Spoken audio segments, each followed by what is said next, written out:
E aí, torcedor tricolor? Estamos de volta com um vídeo exclusivo e notícias em primeira mão. Antes de tudo, inscreva-se no canal e deixe seu like, é muito importante para receber as novidades todos os dias. Sem mais enrolação, vamos às notícias. A cena parecia tensa, quase palpável, no vestiário do time. Mano Menezes, até então conhecido por sua postura calma e estratégica, finalmente perdeu a paciência com um de seus pupilos mais promissores. Riquelme, o jovem jogador, uma promessa do time, vinha demonstrando um desempenho aquém do esperado durante a transição de um jogo que se arrastava entre erros e oportunidades desperdiçadas. O que era para ser um momento de crescimento e aprendizado, parece ter se tornado uma batalha silenciosa entre o experiente técnico e o jogador ainda em formação. Riquelme, que chegou com grandes expectativas, estava em uma fase de adaptação ao novo estilo de jogo imposto pelo treinador. A transição de um time mais ofensivo e agressivo para uma abordagem tática mais controlada e segura parece não estar sendo assimilada da forma esperada.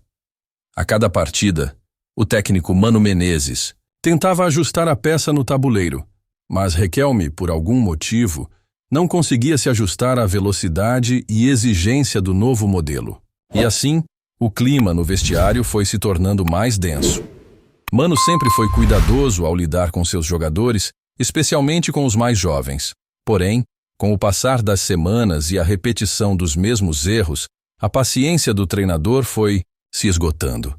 A gota d'água parece ter sido um erro crucial no último jogo, onde Riquelme, em uma jogada decisiva, se mostrou apático e falhou em um passe simples. A torcida, que já demonstrava apreensão com o desempenho do jogador, não demorou para cobrar.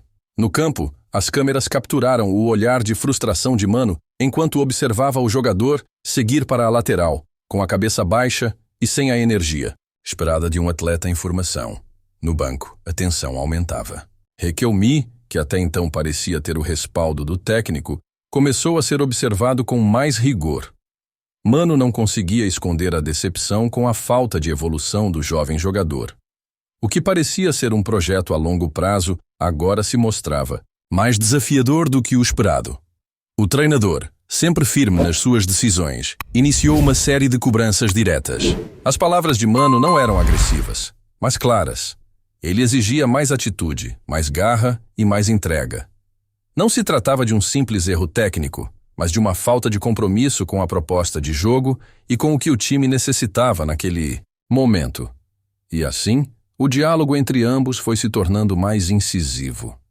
Para Riquelme, que já lidava com a pressão externa da torcida e da imprensa, esse confronto com o técnico foi um novo teste para sua maturidade como jogador. Ele já havia demonstrado, em momentos anteriores, flashes de talento, mas o desempenho inconsistente e as decisões erradas o estavam afastando da posição que havia conquistado no time titular.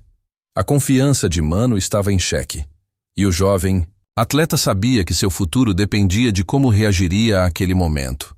Na sala de imprensa, os jornalistas começaram a perceber a mudança no tom de Mano ao se referir ao jogador. Antes, ele falava com certa indulgência, tentando proteger a imagem de Riquelme, mas agora o discurso começava a refletir uma frustração crescente. O treinador não hesitou em dar declarações que, embora discretas, não deixavam dúvidas sobre a decepção com o desempenho do jovem. A palavra adaptação já não parecia suficiente para justificar as falhas repetidas. Enquanto a tensão aumentava dentro e fora de campo, o elenco parecia dividido. Alguns jogadores entendiam a postura de Mano, que sempre foi um técnico exigente, e apoiavam suas decisões. Outros, mais próximos de Riquelme, tentavam interceder e apaziguar a situação. O clima no vestiário se tornou ainda mais delicado, e o que parecia ser uma crise pontual começava a ganhar contornos maiores. Riquelme, por sua vez, não se deixou abater totalmente. No entanto, sabia que o próximo jogo seria decisivo. A pressão não vinha apenas da comissão técnica ou da torcida, mas de si mesmo. O jovem jogador sabia que precisava mostrar evolução, não apenas para Mano, mas para a sua própria carreira.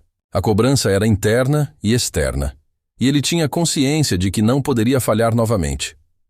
O próximo confronto, que aconteceria em um estádio lotado, seria o momento de redenção para Riquelme. Mano sabia que não poderia dar mais uma chance sem ver resultados concretos. O time precisava de mais do que promessas, precisava de atitude. Durante a semana de preparação, as discussões se intensificaram. O técnico e o jogador, cada um à sua maneira, tentaram alinhar suas expectativas. Na véspera do jogo, Mano convocou Riquelme para uma conversa franca.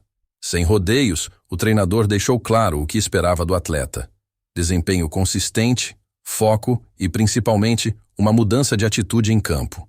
Não havia mais tempo para erros. Riquelme sabia que, se não reagisse, a sua posição no time poderia estar em risco. O medo de perder o espaço estava latente, mas ele também sabia que essa era sua chance de crescer. Na partida seguinte, o jovem entrou em campo com uma nova postura. O nervosismo era evidente, mas ele não hesitou. As jogadas começaram a fluir com mais naturalidade. Os passes, antes imprecisos, começaram a sair com mais precisão. A confiança de Mano foi sendo reconquistada, mesmo que lentamente. A cada movimento, a cada ação, o treinador observava de perto, esperando sinais de que o jogador finalmente tinha absorvido as lições. No final da partida, Riquelme não foi o protagonista, mas sua postura em campo foi mais alinhada com as expectativas de Mano. O técnico, que já estava preparado para tomar decisões drásticas, optou por dar mais uma oportunidade. A confiança de Mano, ainda frágil, foi renovada, mas não sem um aviso claro. O próximo erro seria definitivo. O episódio com Riquelme se tornará, sem dúvida, um marco na relação entre o treinador e o jogador. Mano Menezes, sempre exigente e disciplinado, sabe que o futebol é feito de momentos decisivos. E para Riquelme, esse pode ser o ponto de virada em sua carreira. Um teste que, se bem sucedido, poderá levá-lo a um novo patamar. Olá, torcedor tricolor. Antes de continuarmos, já te convidamos para se inscrever no canal Fluminense em Foco e deixar seu like, assim você fica por dentro de todas as novidades do Flusão de forma exclusiva. Bora continuar! O desenrolar da situação envolvendo Mano Menezes e Riquelme reflete um aspecto fundamental da dinâmica entre treinador e jogador: a gestão de expectativas. Quando o técnico apostou em Riquelme, havia um vislumbre de potencial em suas habilidades. Um talento bruto que poderia ser moldado ao longo do tempo. Contudo, o processo de adaptação ao estilo de jogo exigido por Mano revelou-se mais complicado do que se imaginava. As falhas repetidas e o tempo perdido começaram a cobrar o preço, e o técnico, que até então era paciente, não pôde mais ignorar o óbvio.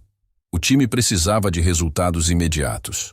O futebol, muitas vezes, é um jogo de paciência, mas também de pressão. A vitória no campo de jogo é o único critério que realmente importa. E todos, desde a comissão técnica até os jogadores, sabem disso. Mano, ao longo de sua carreira, aprendeu que a paciência tem um limite e que, por mais promissor que um atleta seja, ele precisa comprovar seu valor com consistência. Riquelme, que ainda não conseguiu traduzir seu talento em resultados concretos, estava se tornando uma preocupação crescente para o treinador. O confronto entre Mano e Riquelme não se limitou ao campo, mas também se refletiu em reuniões internas do clube. A diretoria começou a se questionar sobre o futuro do jogador, enquanto o técnico foi pressionado a justificar sua confiança nele. A situação se complicou ainda mais quando o time começou a ser comparado com seus rivais diretos, que estavam mostrando uma evolução visível em suas transições de jogo. O desempenho inconsistente de Riquelme parecia refletir não apenas em sua imagem, mas na visão geral que o time passava para a torcida e para a imprensa. Entretanto, em meio à crise havia uma esperança. Mano, como estrategista, sabia que o futebol é feito de altos e baixos, e um jogador promissor não pode ser descartado com base em um único período de dificuldades. Riquelme tinha qualidades indiscutíveis, e Mano sabia disso. O que faltava era entender como extrair o melhor do jovem, algo que exigiria mais do que simples observação. Seria necessário um ajuste nas abordagens, uma paciência renovada para trabalhar os aspectos mentais e técnicos do jogador. No entanto, o problema não estava apenas em Riquelme, mas em como a pressão externa afetava a relação entre os dois. A torcida, impaciente com os resultados, cobrou publicamente o desempenho do jogador, e a mídia não ajudou, aumentando o peso sobre os ombros do jovem. As críticas começaram a aparecer em todos os cantos, com a pressão para que Mano tomasse uma atitude mais drástica em relação a Riquelme, seja no banco de reservas ou até mesmo fora do elenco principal. O próprio grupo de jogadores percebeu a situação tensa. Riquelme, que até então tinha o apoio de muitos dos seus companheiros, agora se via isolado. A solidariedade do vestiário foi substituída por olhares desconfiados. Cada passo errado do jogador parecia refletir em todos, e a pressão do grupo pesava ainda mais. Por mais que Mano tentasse manter o controle, o clima de incerteza não ajudava em nada na tentativa de recuperação do jogador. Apesar de tudo isso, uma mudança sutil começou a acontecer. Riquelme, consciente da necessidade de provar seu valor, passou a se dedicar com mais afinco nos treinos.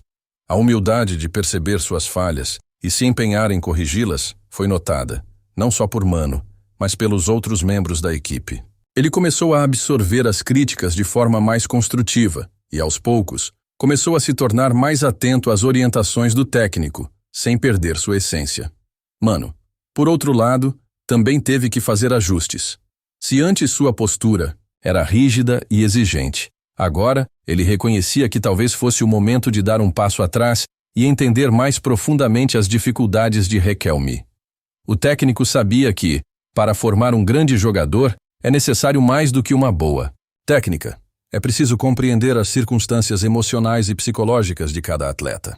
Era hora de construir uma relação de confiança mútua que fosse além dos resultados imediatos. A torcida, embora ainda cética, começou a perceber uma mudança no comportamento do jovem jogador. Em campo, Riquelme já não estava mais tão nervoso, mas também não tinha alcançado a tranquilidade necessária para brilhar como esperado. O apoio da torcida ainda era volúvel, mas existia uma leve melhora nas reações do público. Aquele que parecia ser o centro das críticas começava a ser observado com uma nova perspectiva. Talvez não fosse o fracasso anunciado, mas apenas um jogador em processo de amadurecimento.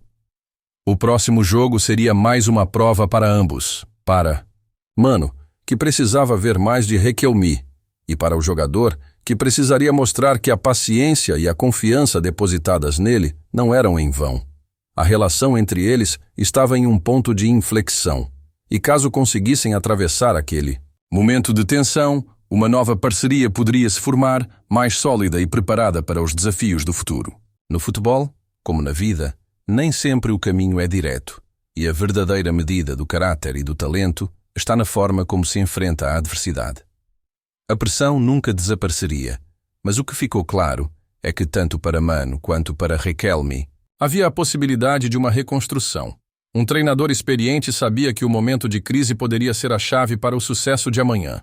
O que parecia ser o fim da linha para o jogador poderia, na verdade, ser o início de sua verdadeira trajetória no futebol. Mas isso, somente o tempo diria. Trazemos notícias atualizadas do Flusão todos os dias. Inscreva-se no nosso canal e dê um like para continuar recebendo notícias exclusivas. Compartilhe também a sua opinião sobre essa notícia nos comentários. Isso é muito importante para o Fluminense. Até o próximo vídeo.